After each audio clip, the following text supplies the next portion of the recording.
The Apple iPhone has been the leader in the industry since its inception. What is Apple going to do in 2024 to stay ahead of the pack? In this video, we're going to take a close look to see what Apple has in store for us and the iPhone 16. Since the iPhone 4 and Siri, Apple hasn't really taken AI too seriously, it seems.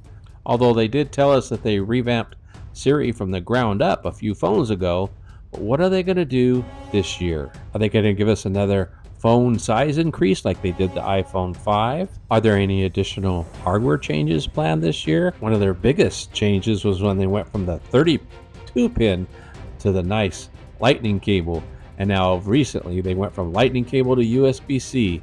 What's in store this year? As we know, Apple has captivated us many times with their sleek design of their devices.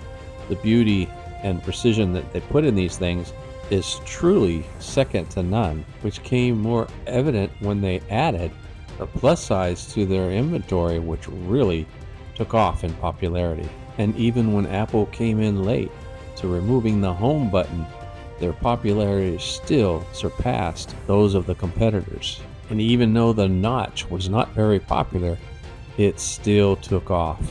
And then came the iPhone 11 with the Pro version phones, took Apple into a new level of notoriety in the photography and video creation industry. If there's anything the iPhone is lacking, that would be AI, which, whether you like it or not, AI is coming. There's no arguing that Apple is the leader in software with such things like this dynamic island and having more app offerings and app developers than any other platform out there. So the big question is, where is Apple headed in 2024? So stick around as we answer that question and more. That is such a great question about Apple. Are they going to change anything on their phones? Are they going to change any hardware? Are they going to change any features? Are they going to add any features? Is the look and feel going to change? Let's talk about, are they changing the look and the feel of the phone? Well, you got the phone, of course, that they've had for quite a few years now, where it's a straight edge here, rounded corners. Everything's, pretty slick and simple. It's, if you're an iPhone, you come accustomed to the design. It's the same pretty much on all the phones the last few years. Matter of fact, it's so popular that everybody else is doing that. You've got the same flat edge design in the new Samsung phones. Even Pixel's going to copy that in the next phone. I mean, they're so similar. You can put one right in front of the other and they hide each other. These both being a 6.1 inch screen flat. As a matter of fact, the iPhone's actually a little thicker than the Samsung now. So it makes me wonder, is Apple going to start changing their phone just in spite of what everybody else is doing to catch up with them? Well, the rumors are not this year. This year, it's going to be pretty much the same phone with a few minor changes. Like one, they're actually going to increase the standard size phone from 6.1 to 6.3 inches. That's quite a big change. If you're used to this size of phone and you feel it fits really nice in your hand, well, sorry about that. They're going to change it a little bit. And when you read the rumors on it, it says they're going to decrease the bezel size. I don't know how they're going to do that because there's really no bezel around that screen as it is. And I don't think they're going to make the frame any thinner. So they're going to have to add to the dimensions of the phone to go from 6.1 to 6.3. And in their larger phone, they're going to go from 6.7 to 6.9. Now that's huge. A 6.9 inch screen is actually larger than Samsung's Ultra phone. S24 Ultra is 6.8 inches. So the new iPhone Max is actually going to be even larger. Now, is that change coming to the standard iPhone? I'm not really sure, but I would say most likely they're going to keep the format of the smaller and larger phones. Now, some of you might think like me, great, they're going to get a little bit larger so they're going to give us a larger battery for even longer life. Well, probably not. With the new added features that I'm going to talk about later and hardware, it's probably going to balance it out, so it's going to have the same battery life as years before. So don't get excited about more battery life just yet. Another change on the phone is, on the Pros, we have this action button. This action button is programmable. It replaced the on and off switch for the volume, which is still on the standard iPhones. Well, that's going to change. They're bringing this action button to all the phones. So the standard iPhone 16 as well as the Plus is going to get the action button. Now, I got a little excited about the action button to begin with on this phone because it makes a good camera trigger. But you know what? Apple is stepping up the game a little more by adding a dedicated camera button. Not sure which side it's going to be on, but it's going to be very similar to this antenna band right here, where it's going to be touch sensitive.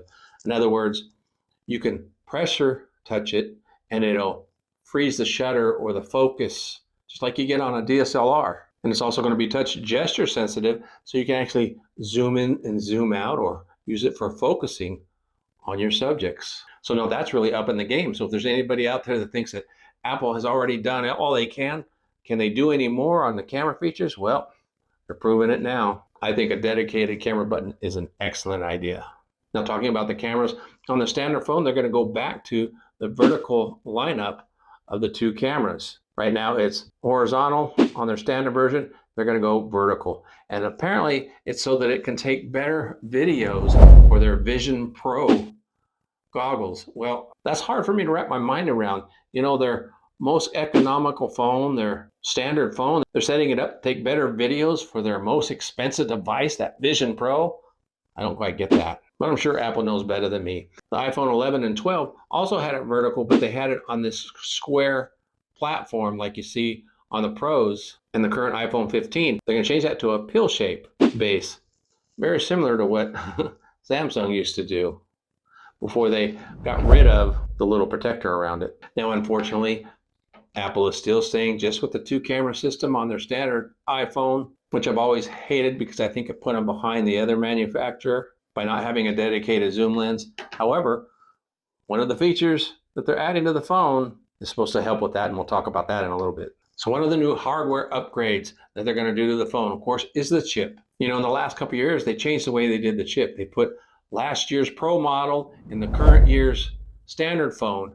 Well, this year, they're all getting A18, but there's still going to be a little bit of difference. The A18 is going in the iPhone 16, but the A18 Pro is going in the Pro cameras. Now, we're not quite sure yet if they're going to put the Pro chip in both the standard size Pro and the Max. I don't see how they can get away without doing that, so I believe they will. So the A18 Pro is going to go into the Pro phones.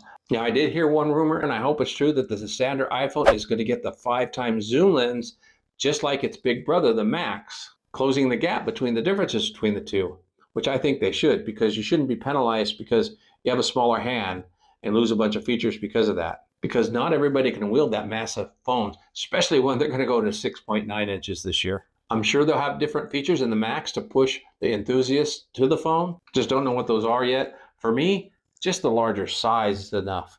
Now, the next feature is what Apple would call the game changer.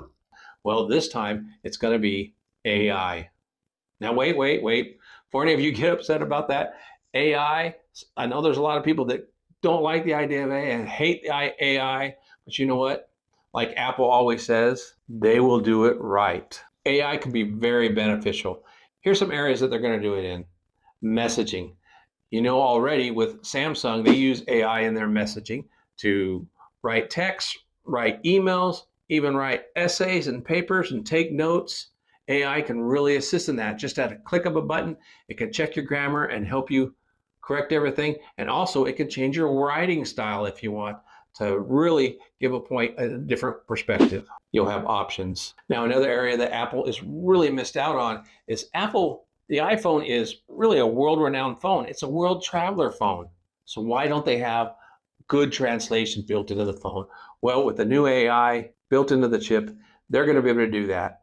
If you've ever traveled and had difficulty communicating, right now, if you have a Samsung phone with that translator app, that works really well. I use it myself at work. And then, of course, there's AI in videos and photos. Now, Google Pixel has given us a sample of that with their Magic Boost for their videos, where they take a video and they just add more pixels to it, put all the same photo processing we do with photos into the videos to make it even better. I'm sure that Apple can do that, or is planning on doing that, and maybe even go a step further. And AI, yes, it can enhance your photos, not replace them, not totally change them so they're not real, but give you the photo that you really wanted to take at the time. Or even fix videos that didn't quite turn out right. You ever get that blurred photo that just didn't work? Apple's already been in that realm of doing things with their motion photos. Can you imagine they add a little AI to that and your photos will come out perfect more often? Now, if you're on team no AI, I hate IA, well, I'm sorry to tell you, it's coming, like it or not. But you know what? I believe in your daily functioning, you're going to see improvements and assistance and not even notice it. If AI is done right, it'll feel so natural and you won't even notice. So what I'm saying is you will reap the benefits of AI whether you notice it or not. Now, if you got something out of this video and you liked it, please smash that like button, show me some love. And while you're down there, go ahead and comment to the video. What do you want to see in the new iPhone? What do you expect? Do you like the idea of AI coming to the phone or don't you? I would like to hear from you. And you know what? When you comment on my video, it helps the channel out as well. And of course, if you have never subscribed to the channel, make sure you do that while you're there as well, so you can get notified and you can always come back to the channel for more information. If you never tried AI out at all, you've got to try it. Thanks for hanging out with me. Until next time, God bless.